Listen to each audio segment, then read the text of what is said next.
Today is the 27th of December 2025, and we are gathered here today for the 212th session of Mindfulness for Beginners in English, conducted by Nissarana Vanaya Forest Monastery.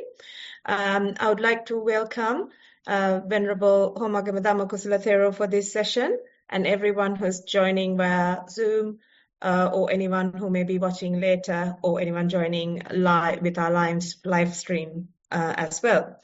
Our program will commence as usual with an in-session practice of mindfulness, guided by Bhante, and then we will have the talk on today's topic.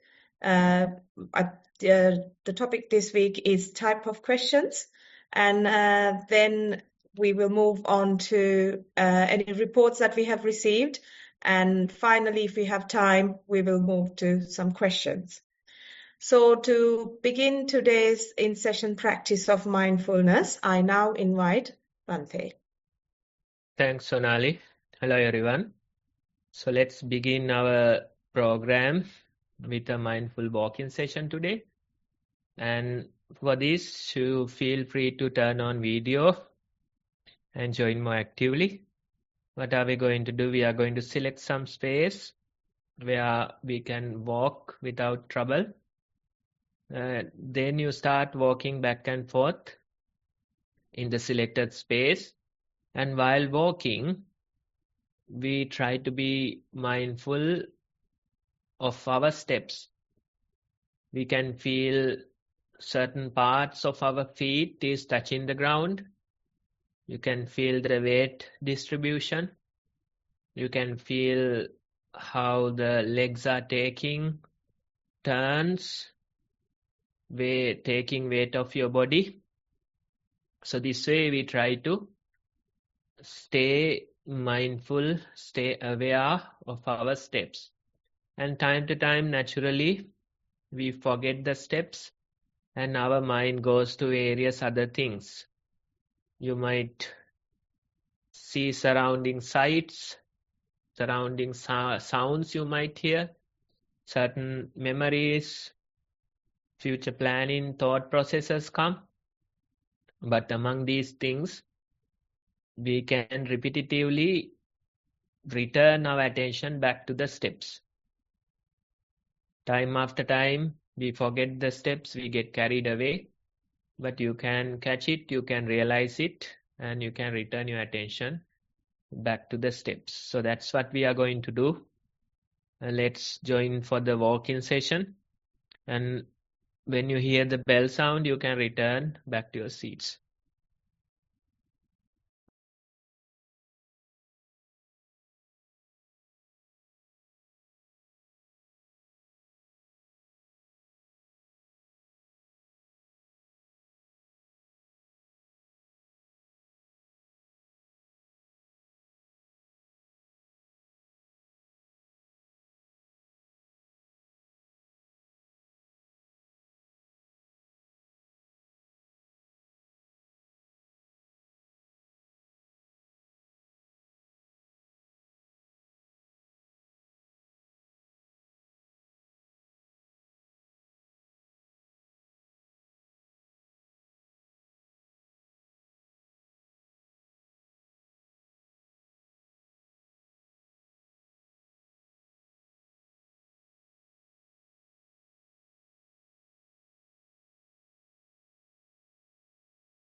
Okay, everyone.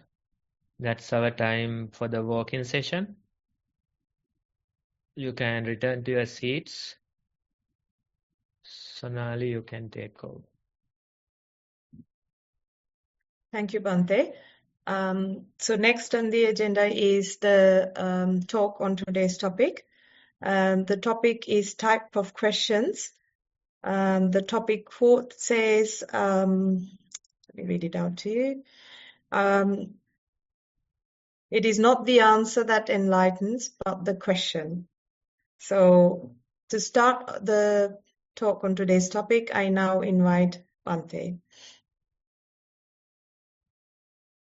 Okay, everyone. So this is a fresh topic that we are starting this week, and it's an interesting one. Let's take some time to discuss the idea behind this particular topic. Now, let's say usually we are interested in the answers. We would like to get answers for many things. That's the worldly nature. We keep asking questions, expecting other people to answer them, and our main focus is on the answers. It doesn't matter what the answer is, it doesn't matter whether the answer is correct. Usually we prefer getting an answer. That's how it is. We need an explanation for all this. We don't like to have open questions. We don't like to have doubts. So we expect answers for all the questions that we have. You can see that in the sciences. They always try to find answers. When you see the scientist searching for the universe, they're always trying to find answers in those experiments. They try to see with new techniques and try to figure out answers for the questions that they have. So that way the world is mainly focused on answers, and that's how we are. That's what we need. We need answers for our questions.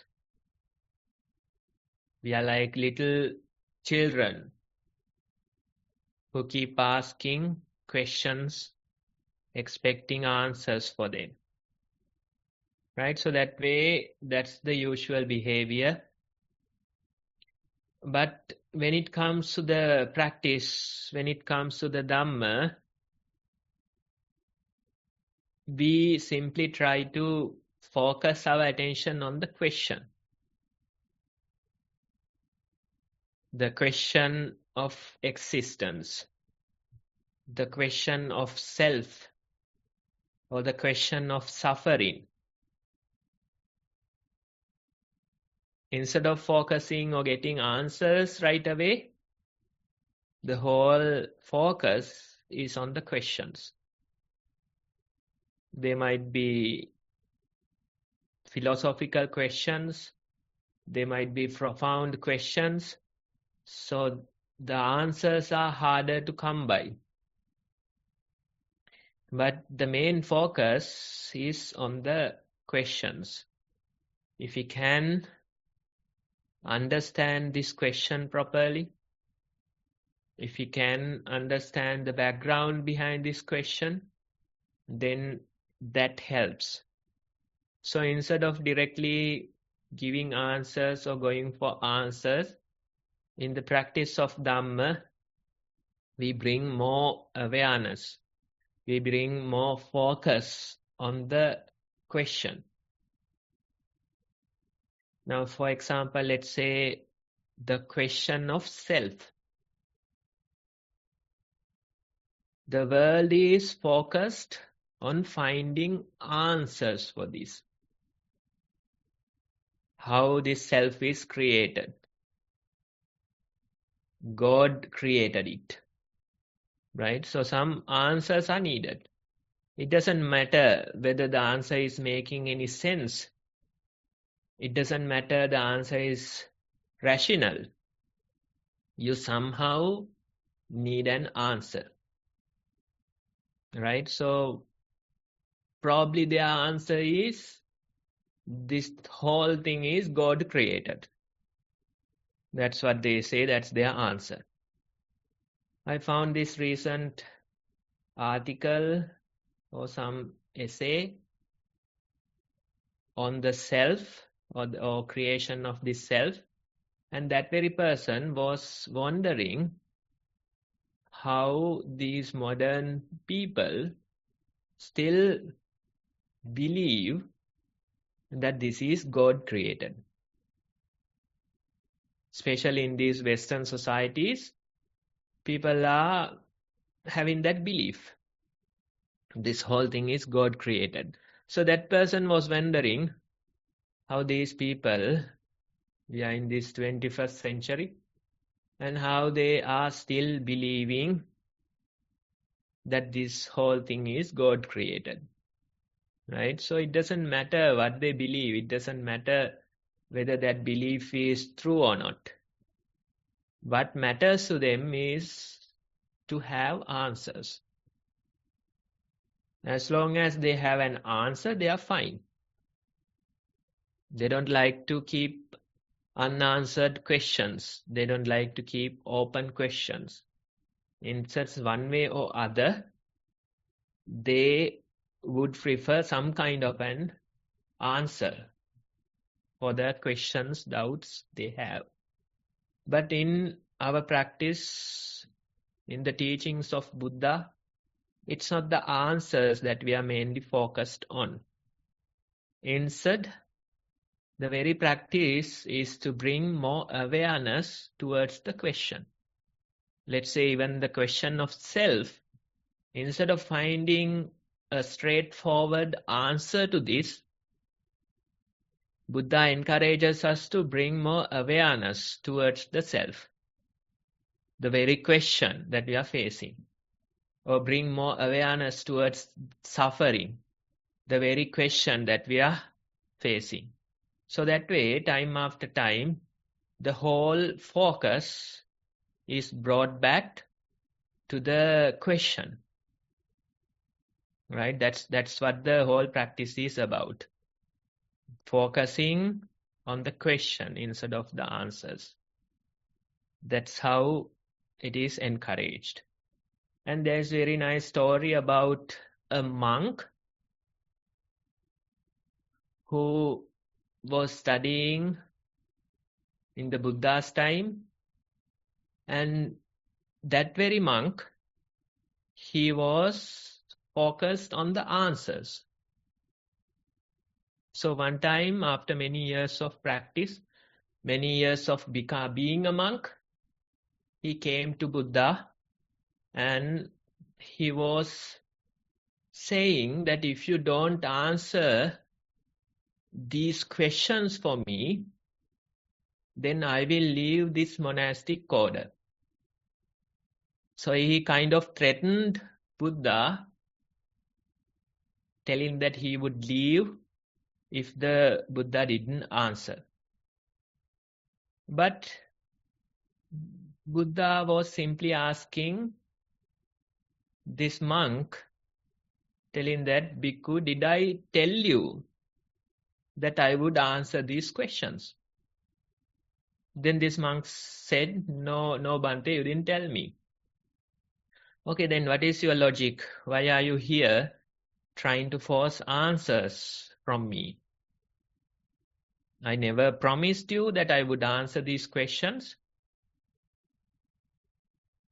So what are you trying to achieve here? So he didn't fall. He didn't fall under the pressure of those questions. He simply said that I didn't promise to answer these questions for you. Right? So there were many popular questions in the time. and many people were trying to find answers for them.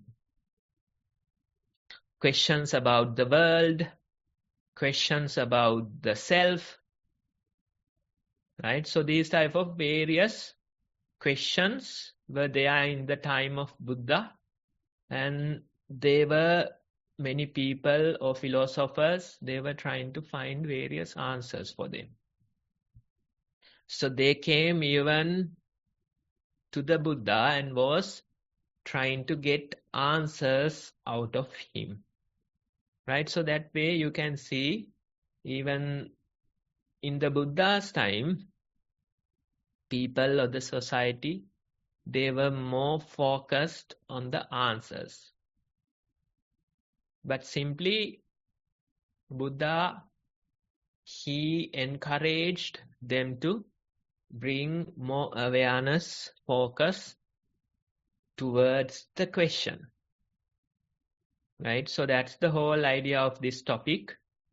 You can see the flyer, you can see the quote that's there. It's a quote from somebody, I don't know the background of this quote, but anyway, the quote says, "It is not the answer that enlightens, but the question." Whole idea is to bring more focus, awareness towards the question instead of going after the answers, instead of seeking answers. So that's the very idea, right? So let's say the question of self. We can simply bring more awareness towards this question. That is our very mindful practice. When we develop mindfulness, you are encouraged to bring more awareness to the moment. You bring more awareness and you try to notice what is happening in the moment. That was the whole practice. And you can see when you start practicing, when you do few rounds of walking, sitting practice, then you get to realize that you are bringing more and more awareness towards it. You get to see how you become aware of your thought processes, how you become aware of the surrounding, how you become aware of your emotions. So that way, little by little, more awareness is developed. So even the question of self, instead of directly answering that this is a self that's created by God, or this is a self that's created by someone else, instead of directly giving such answers, we are encouraged to bring more awareness to the present moment. And we try to observe the self in the moment.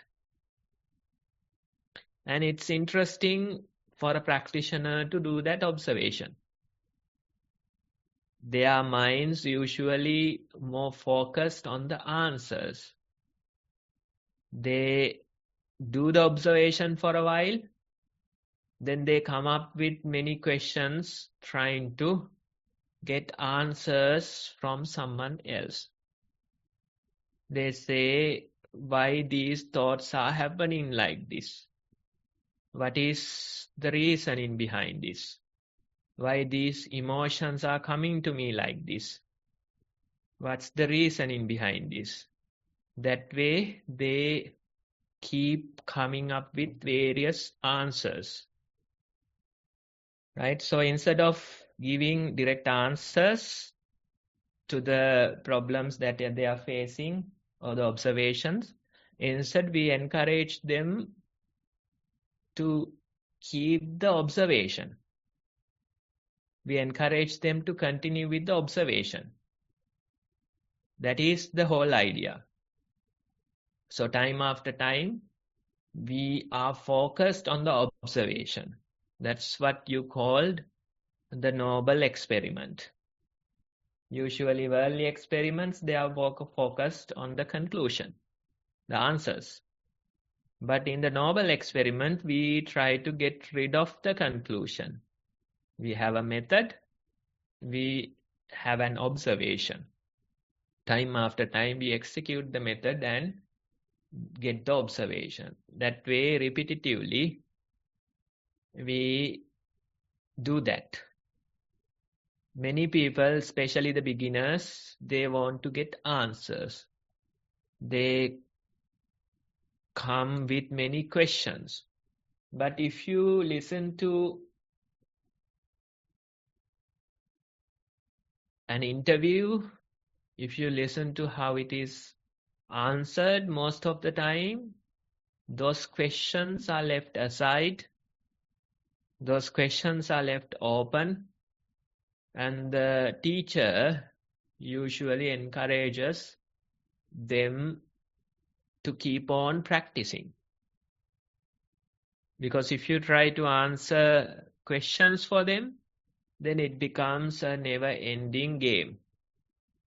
Today they have 2 questions, tomorrow they'll have 6 questions. Right? So instead of focusing on answering their questions, usually the interviews, you are encouraged to continue your observation. Don't rush into conclusions yet. Simply continue with your observation. Right? So that way, time after time, your attention is brought back to the breathing. Your attention is brought back to the steps. That way, you are encouraged to keep on observing this.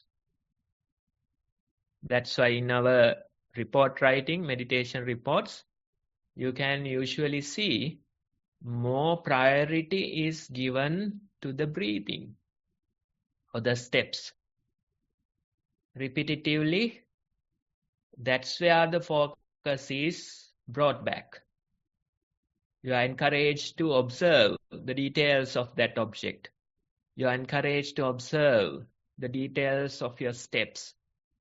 That way, time after time, the focus or the attention is brought towards the present moment or towards the object that we have selected. Right? So that way, instead of answering those thoughts, questions, doubts, the practitioners are encouraged to do the present moment observation. That's what we do. Even yesterday, I was having a discussion with certain newcomers, and they were asking various questions, trying to figure out how these things are happening. Someone was asking, why do I feel the thoughts and the sounds at the same moment?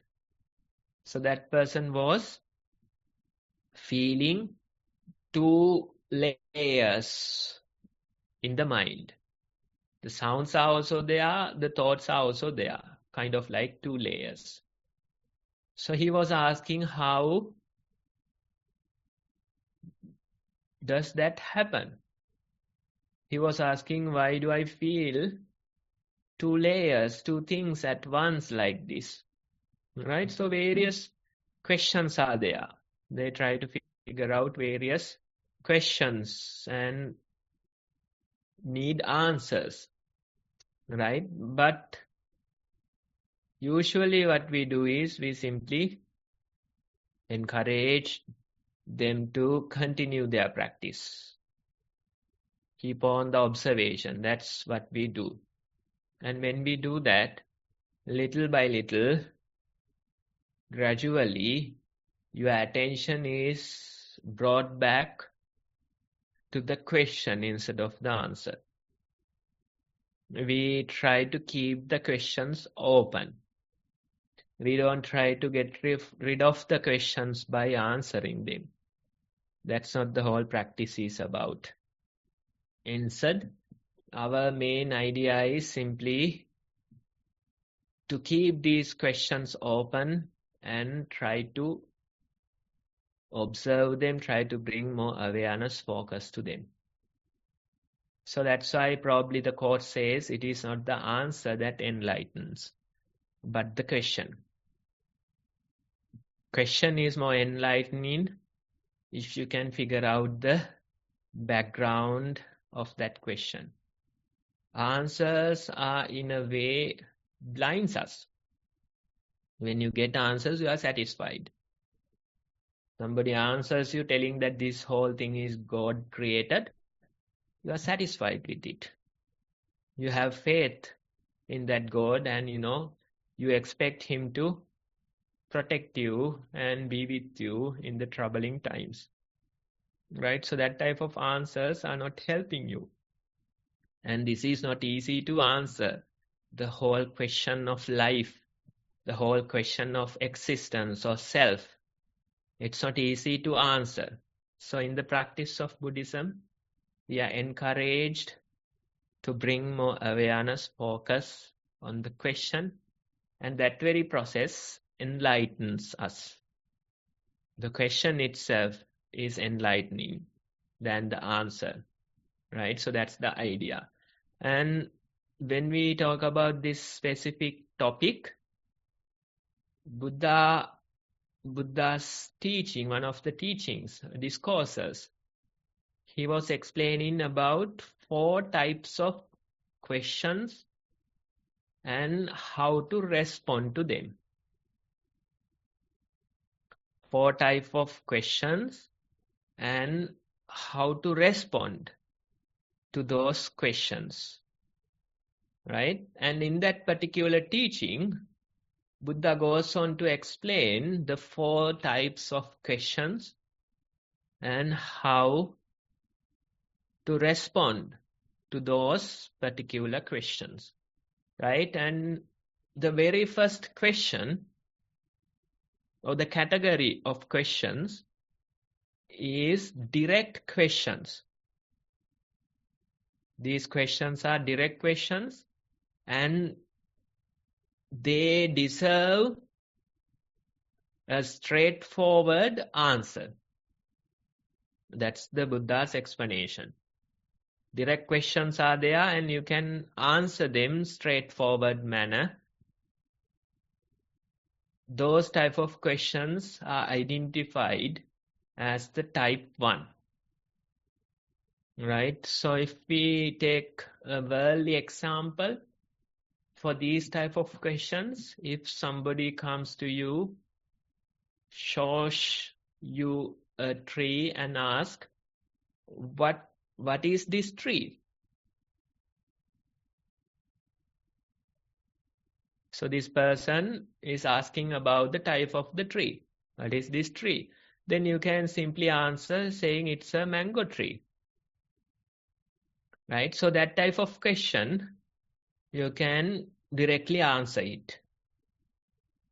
And when it comes to the practice, in the practice also there are certain questions that goes into this category. For example, the question, can form be considered as self? That's a straightforward question, direct question, and you can simply answer it as no. Can form be considered as self? You can simply answer it saying no. Right? So those are the type 1. Then Buddha goes on to explain the second type. The second type is identified as analytical questions. Analytical questions. You can't directly answer them. Instead, you have to analyze and give a long answer to that question. Right? Analytical questions. If you try to directly answer them saying yes, no, then it's not successful. It is not accurate. So Buddha says there are certain questions that are identified as analytical questions, and those questions should be answered in detail explaining certain things and analyzing them, right? So that's the second type, analytical questions. And if we take a worldly example, if we take an example about Sri Lanka, this type of question, somebody comes to you and asks, why did the country got bankrupt? Right? So in order to answer that question, you might have to analyze it and give certain facts, figures, proving your point. Right? So that type of question, if somebody come to you and ask, why did the country got bankrupt? Then it's not easy question to answer. You have to analyze and give in detail answer for that question. Right? Even in the practice of Dhamma, those type of questions are there. For example, a particular monk comes to Buddha and asked, Bhante, no self is said. What is no self? Right? That's the question. No self is said. What is no self? So that's the question that monk is asking. Then instead of simply answering, Buddha goes on to explain or break it into 5 different categories. First, he explains about form and asked that monk whether the form can be considered as self. Then that particular monk said, no, Bhante. Then again the Buddha goes on to explain about feeling. And after that explanation was asking, can the feeling be considered as self? No. That way he goes on to break this question into 5 different categories. Form, feeling, perception, volitional formations, and consciousness. Right? And each and every one of those categories, he goes on to ask the question, can this category be considered as self? Then that particular monk had to answer no. Right? So that way, the whole analysis is done, 5 different categories are analyzed, and then comes into the conclusion that this existence is only a combination of these 5 aggregates. So the whole existence is considered as non-self because those different categories individually, they don't represent an idea of self. Right? So you can see, instead of directly giving an answer to that type of a question, you'll have to go into detail and explain different parts of it and then only come to a conclusion. So those questions are considered as analytical questions. That is the second type. Then the third type is identified as counter question. So these type of questions, they need more clarification. So you have to present them with a counter question. You have to get clarification on the meaning and the intention of this question. Right? So the category number 3, the third category is a bit complicated. Those questions, you can't directly answer them. You have to go back to them with a counter question. Otherwise, you can simply stay silent, mute, not answering this particular question. right? You either ask a counter question or you simply don't answer it. So this third category, the counter questions, they are somewhat complicated. If you go and answer those questions, then you might get caught in your answer, right? Because when you answer a question, you accept the question. You accept the question as true, right? So simply by answering that question, in a way, you are accepting all the information or whatever that is said in the question, right? So you have to be careful with the third type of questions, the third category, which is named as counter question. Buddha says that these type of questions, you shouldn't directly answer them. Instead, you have to present them with a counter question that demands more explanation and the meaning behind this question, right? So, for example, if we take a worldly example for this, let's say a husband is traveling with his wife on the streets probably, and suddenly wife turns to him and asks, is she more beautiful than me? Right?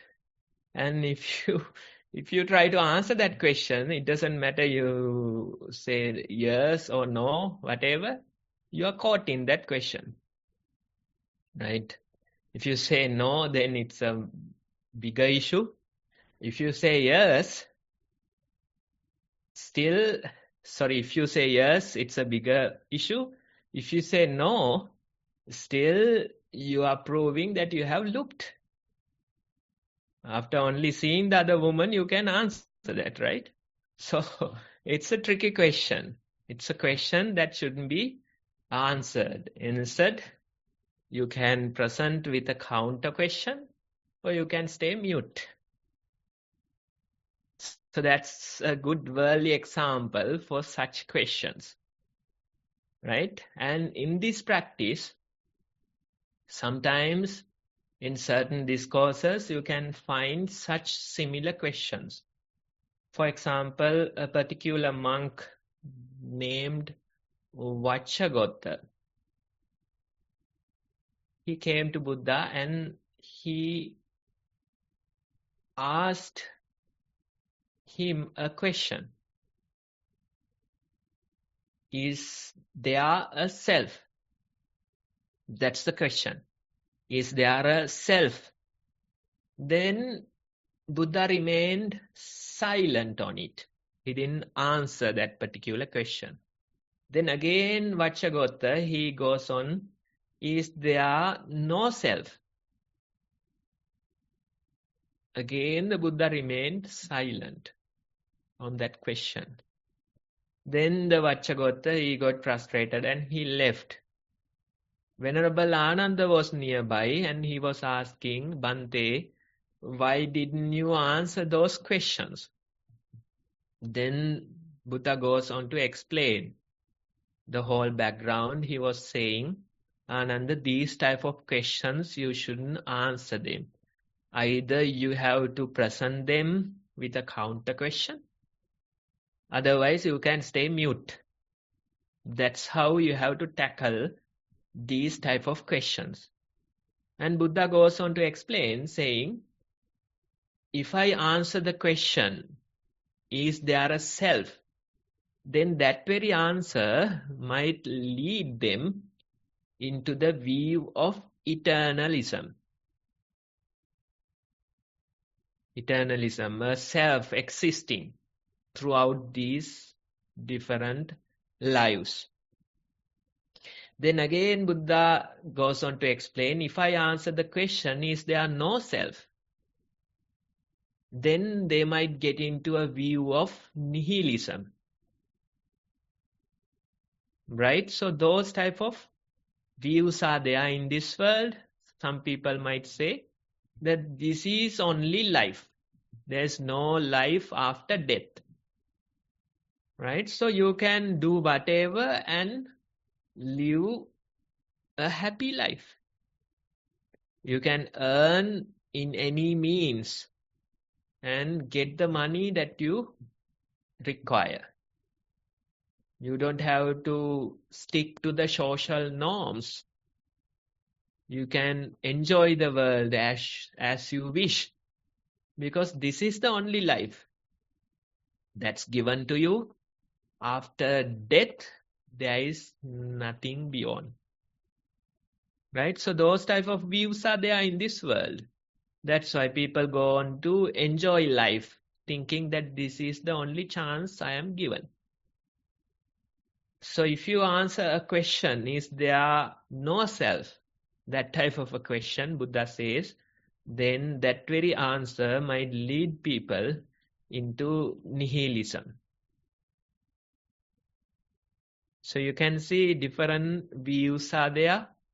So if you answer a question like this, then that very answer might lead you into more trouble. So Buddha goes on to explain, saying that these type of questions are considered as counter question. You shouldn't answer them. Instead, you have to present them with a counter question, or you have to stay mute. That's the third type. Then the fourth type are the questions that should be set aside. You simply reject them, saying that your question is faulty, I'm not answering. Right? So this fourth type is identified as the questions that should be set aside. There's a flaw in the question, so you can't simply answer them, you simply reject those questions. Right? So those type of questions are harder to come by probably, but still such questions are there. Such questions are there, and we can see time to time even in the Buddhist teachings. For example, those 10 popular questions from the time.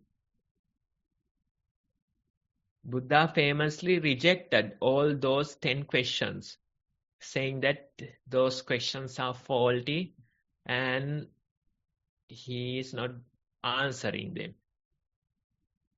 Right? So those type of questions, for example, there was a question about the perfectly enlightened one. What happens to the perfectly enlightened one after his death? So that's one of the famous questions that was rejected by Buddha, saying, I am not going to answer these type of questions. If you answer them, then you are accepting all those assumptions that are in the question. Right? So these fourth type of questions, they might be harder to come by, but still such questions are there. These questions are considered as the questions that should be set aside. You reject the question, you don't answer that question. Right? So you can see it's not a simple question and answer game when it comes to practice. Instead, you have to bring more awareness to the question, and in the process, you get to figure out what type of a question this is. And that's why it's not the answers that enlightens. Instead, the question. That's what enlightens. Right? So that way, we keep on bringing our attention to the question. Now today we selected examples on the idea of self. Right? All these questions are surrounding the idea of self.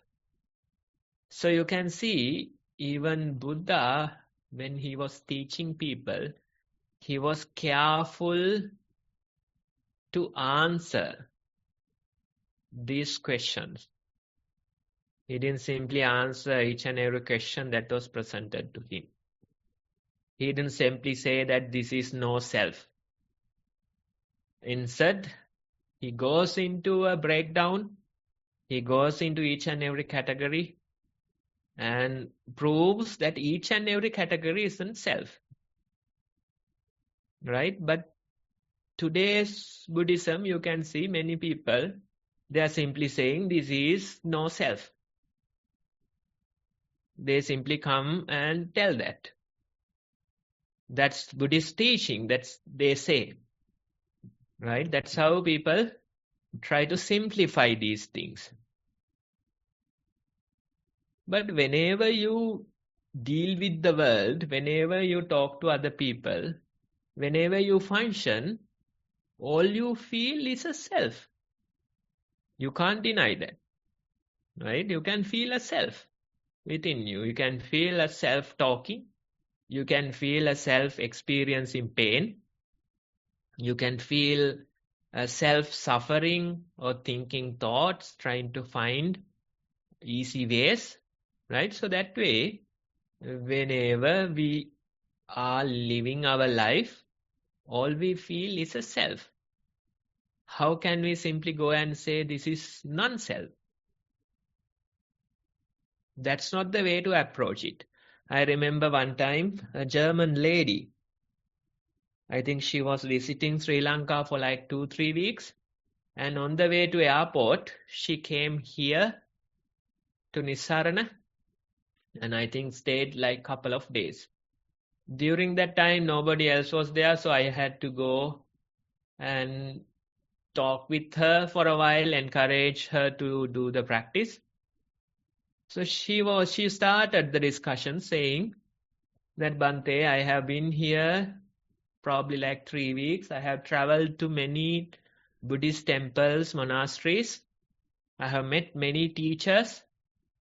I am very devoted. I am very faithful towards the Buddhist teachings. And now I understand that this is no self. That was her opening statement.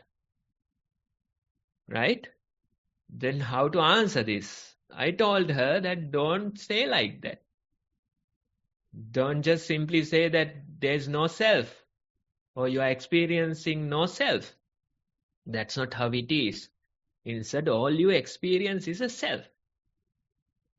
Right? So what we do is, what is this self? Where is it hidden?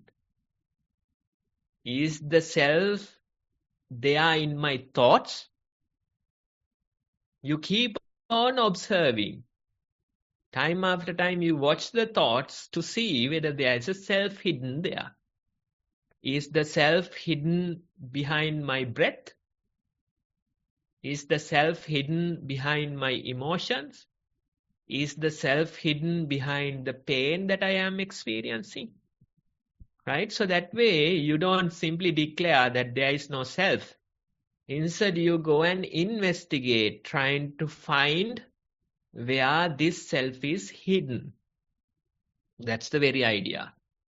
So I told her better not to declare such statements. Instead, simply keep it open and continue with your noble experiment. Continue with your noble quest. That's the very idea. And she was telling that she was a high school teacher in Germany, and I gave her like this Satipasala guidebook for children, and there were 80 lessons. Sorry, there were 40 lessons. 8 weeks into 5 days. That's a guidebook for children. Right? So 80 lessons were there. And I gave her this book and I told her that you better teach these lessons, these mindfulness lessons to your high school students. You can't simply go teach them saying that there is no self. They would argue, they would say that I am experiencing a self. So I told her, you better teach these lessons. You start with lesson number 1. You study it. You do it in this week. Then again, you study the lesson number 2. You do it next week, the week after. Right? So that way you have to spend like 40 weeks studying these lessons yourself, practicing mindfulness on your own, then going and explaining these lessons to the children and practicing mindfulness along with them. Right? So that type of course, if that person continues, if they continue for like 40 weeks, then towards the end of that course, you can really see probably that person also experience the true nature of this existence, of this self. So I told her, you finish these 40 lessons and you will be an arahant. That's what I said. And she had a good laugh and said, Bhante, thank you for the joke. Although it feels like a joke, it is not really a joke. The whole idea is this process. You have to continue through this process. That's how the practice will mature. That's how the practice will grow. Otherwise, you go on declaring, saying that there is no self. It's helping nobody. Right? So you have to understand the proper approach to this. It's a process. You have to continue with that process, improving yourself little by little. We say continual improvements, not continuous.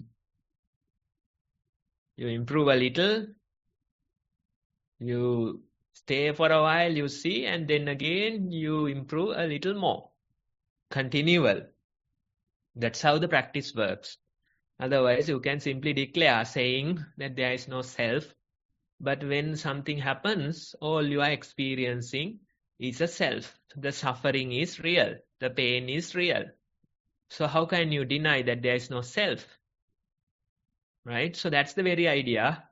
Today's topic, it's a bit deep one for sure, but it is important that we understand the whole teaching regarding the questions. Instead of simply answering questions, the Buddha encourages us to bring more awareness towards the questions instead of the answers. That's it for today. Thank you for listening. Thank you, Bhante. A very deep topic. I'm sure most of us benefited on the types of questions. I suppose we could use these types of questions for every day as well, and the direct analytical and counter questions, and the questions that we should be setting aside. So we will discuss more in detail next week as well. So I hope all of you will come to next week's session for that. So next on the agenda is the reports that we have received from everyone, and we will then present them to Bhante for his feedback. I now invite Chamari to take over this section. All right, thank you. Yeah, so for the Q&A, before I just go on to the reports, just for anyone who is listening to this talk via the recording, for the benefit of that, just mentioning how to start the mindfulness practice. There are 2 short videos that were provided by Nissarana Vanaya, one for mindful walking, one for mindful sitting. Really easy to watch, just 2 or 3 minutes.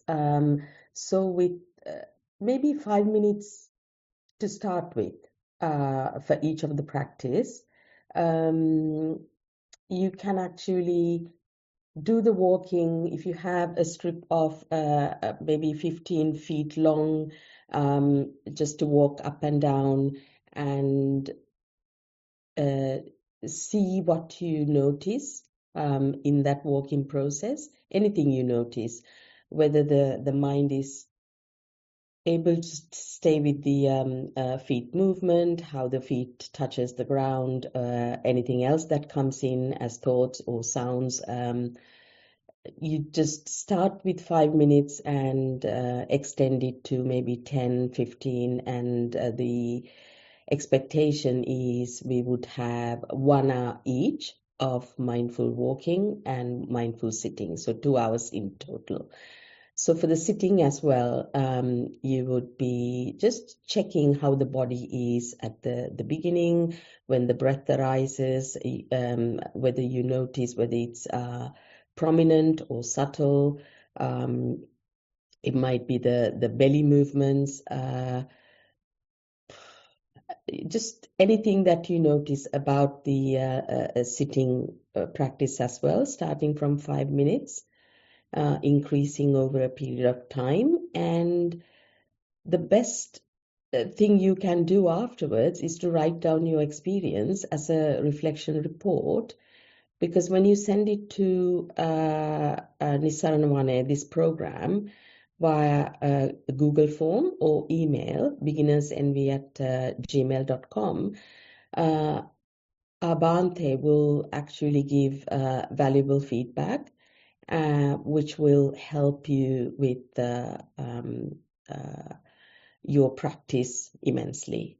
And also the recordings of all of the sessions so far will be also in the, I think it's in the chat as well as on the screen. You can pick it up on the Nissarana website and listen to them in your own time.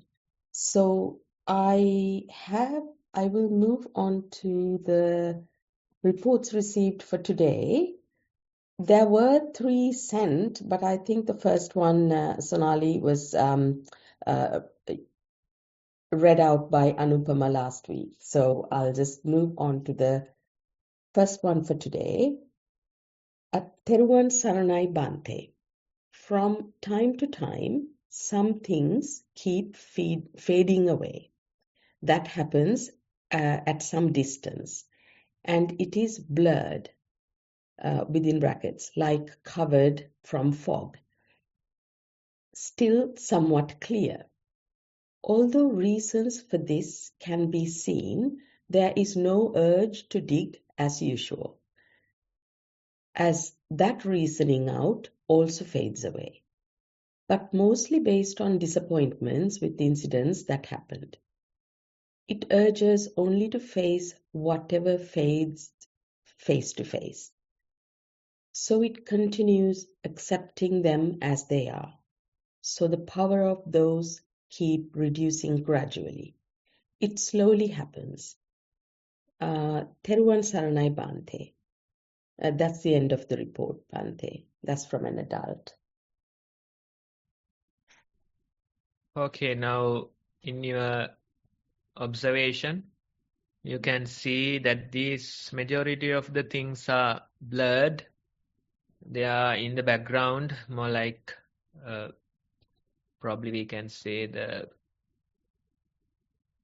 flow of existence. So it's in the background. It doesn't come into, vivid, detailed attention. They are simply flowing. Right? So you don't have to go chase after them.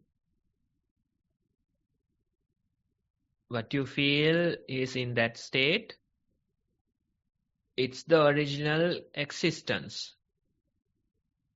Even the breath changes. Initially you observe a solid breath, gradually it changes, become more subtle, and one day turn into a vibration. Right? So that type of a vibration is more like the original shape of existence. Right? And from this, thoughts, sounds, sights, bodily feelings, they appear. Right? So this blurry nature is more like the fabric of existence. So that's the original nature of existence. And out of that, time to time, certain vivid, colorful things appear. right? So your meditation is not to chase after those blurry things. If they are blurry, the work is done. You simply continue your observation, and time to time various vivid, colorful things appear. You get to experience things in detail, and that's where your focus should be, or that's where your mindfulness should be. In the background, you can feel these blurry things coming and going, and they are not really impacting you. That's the very idea. In order for you to find real peace within, the world has to become blurry. If the world is colorful, vivid, that means you have a lot of attraction, attachment in your mind. Remember the past, think about past incidents. The things that you remember are the occasions with a lot of attachment. If some bad incident happened, somebody came and hurt you, blamed you, then those things you remember them in vivid detail. Even some positive occasions, incidents in your life, you remember them in vivid details. So usually whatever that goes into our memory, there are things with high attachment. Whenever we are attached to a certain incident, that goes into our memory. That's how it works. Right? So in this practice, most of the time things become blurry. You feel like you are losing your memory. You feel like you are losing your mind. You spend a day, but at the end of the day, you can't recall much. You spend 1 hour of walking, and at the end of the walking, you don't have much to report. You spend 1 hour of sitting. At the end of that sitting, you don't have anything to report. You know that you were mindful. You know that you were there, but there is nothing to report. Right? So it feels like that 1 hour was wasted because I have nothing to report. But that's the best meditation you can have. For 1 hour, you were there, you were mindful, and no real attachment. For a whole day, you were there, you were working, dealing with people, but at the end of the day, no real attachment. Right? That's how the real peace will arise. So in order for you to experience more and more peace, the world has to become blurry. And you can't force it. It will happen naturally when the practice evolves. So what you can do is simply continue this observation, continue your mindfulness practice, and as a result, the world will become more and more blurry. That doesn't mean that you can't function. You will be able to function even better because your mind is not preoccupied with the past things. Instead, you are attentive, you have present moment awareness, situational awareness is there, and you'll be able to function even better. So that's the idea. Thank you for reporting or sharing. Thank you, Bhante. That's really useful feedback. Let me bring up the second report. Yeah, this one is a short one. Venerable Swamin Wahansa, mindful walking. Walked observing feet as left and right. Floor was cold and hard. Oh, there is more. Yeah. Further, could identify roughness of the floor. Thoughts appeared and disappeared. Heard beautiful singing of birds. Observed 9 footsteps in a length. Mindful sitting. Sat and observed posture as a statue. Belly movements were changing. Sometimes long, sometimes short. Thoughts appeared, stayed, passed. Certain sounds caught mind. Theruwan Saranai Utum Swamin Wahanse. That's the end of that report, Bhante. Yes, so you can simply continue with this observation. Now, at this level, we have to encourage you to simply continue your mindfulness despite its sitting, walking, or your daily activities. Right? You can't simply limit this to walking or sitting.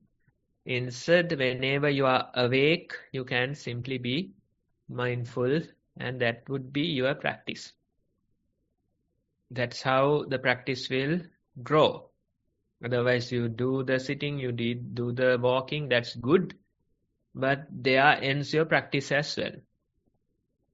That's not how you should approach it. Instead, try to maintain a certain level of mindfulness in your daily life.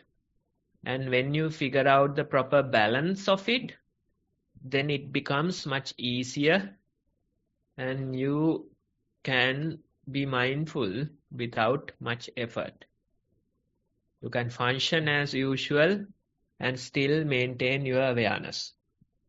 That's how it is. Even these days we have many yogis here due to the holidays, and one of them, they were saying, Bhante, now I can observe without exhaustion. His effort was too much, so he was feeling exhaustion due to the practice, sometimes headaches, chest pains, things like that. But now he is able to observe it without, exerting too much effort. So you can see he is able to continue his natural rhythm and still maintain awareness. That's how the practice should work. Otherwise, many people, they put too much effort. They become exhausted with meditation due to that effort. That shouldn't be the case, and it shouldn't become a hindrance to your usual way of functioning. You can function as usual. You can walk, talk, eat as usual, and simply continue awareness. That's the idea. Try and see. Thank you, Bhante. That's the end of the reports received for this week. This is the time. I think we've got 5 more minutes to go. If anybody wants to put their Zoom hand up and ask a question, or even drop the question into the chat. Yeah, maybe the talk, which was a really deep one, is very clear to everybody. It wasn't that clear to me. Bhante, I think I will ask a question. It's a question. It's a statement. I think something that I noted when you were giving the talk. So usually, obviously, for a long period of time, I'm trying to learn and practice. And when people ask, even if it is my son, he'll ask something, I'm trying to give him the answer when it is a practice question. Not that he practices, but he understands, I think, in theory. And I now realize when you give the answer, it's either he'll ask another question, which then I need about 2 hours to explain because he's not done any practice. Just realize that the wisdom, it's like it collects drop by drop. If it is a pot of I don't know, liquid, it's just drop at a time. And so by giving the answer, he's more confused. He's interested in learning the Dhamma, but I think just don't give the answer. That's what I actually picked up from this talk. Just kind of ask him to explain his own understanding so far, and then maybe just guide him with something very small. So I just wanted to share that because I realized I was confusing him more.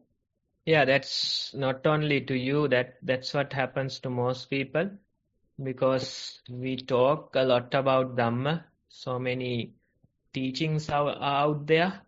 You go on even your YouTube, you can find many such channels explaining all those things. So we take most of these things as given. We already know them, right? But have we achieved or reached that level? That's the question, right? Mm. We are simply thinking, theorizing on those topics. And that's not helping. What is important is simply to put these teachings into action or into practice. That's how it can transform your life. Not just talking about them, instead you put them into action. So mindfulness is a good way to execute this, to put this into action, right? So although your son is not practicing, you can encourage him in certain ways to observe and report back. Some kind of a question, you can twist it into that type of experiment, right? Then that way they have to go back, observe, continue their observation for some time, then again come back with certain feedback. That would be a great approach. I don't know what age he is, but usually the little ones, they can be convinced to do these type of experiments, right? So you encourage, you twist that question into an experiment, and you get them to practice for a week or so and come back. So probably the question you already know the answer, but you don't directly give it. You twist the question and turn it towards themselves, getting them to do some kind of a practice with it, right? That would be a very nice way. Even the boy who was asking questions yesterday about his thoughts, his feelings, things like that, I didn't answer. I told him that you have to check what's happening. You have to see what are the different kinds of thoughts that you are getting. You have to see how these thoughts are colliding with each other, right? So that way you get them to practice, become more aware, become more conscious. And with that practice, they might come with some insightful ideas, experiences, right? So your skill matters. You have to twist those occasions into some kind of a practical exercise experiment. Thank you, Bante. Yeah, he's old enough to practice. He's 24. So he is interested. So I'm hoping, I can use that. What is And it called? The him here Sampatti. for a vacation, 1 month vacation. Will do, Bante. He'll be back in one day. That happens, yes. Yes, okay. Thank you. Sonali, I think we've just gone over the time as well. I'll hand over to you. Thank you very much. Thank you, Chamari. Yes, we have moved over the time, so we will now proceed to end the session. Thank you to everyone who sent in reports as usual, and thank you to Chamari for that question. We will discuss this topic next week as well. And for now, on behalf of the organizers, I'd like to thank Venerable Humagamat DhammaKusala Thero for his guidance as usual on this program. As well as the Chief Abbot of Nissarana Vanaya, whose idea was to initiate this program, Venerable Bante Udayirigama Dhammajiva Mahathero. May these merits help them in improving their own practice as well. Thank you to all the organizers who are maintaining and managing the program and working really hard every week. And thank you and much merits to everyone who participated today and listening via YouTube as well. And anyone wants to watch them, obviously they're on our link on that we have shared. And any questions, please do let us know. And as usual, we will meet next week at 1 p.m. At Sri Lankan time. I wish everyone a happy and mindful week ahead, and obviously the year is ending as well, so hope you have had a productive year, and in the new year to have more resolution to practice Dhamma as well. So we will all see you in the new year. I will end the program for everyone.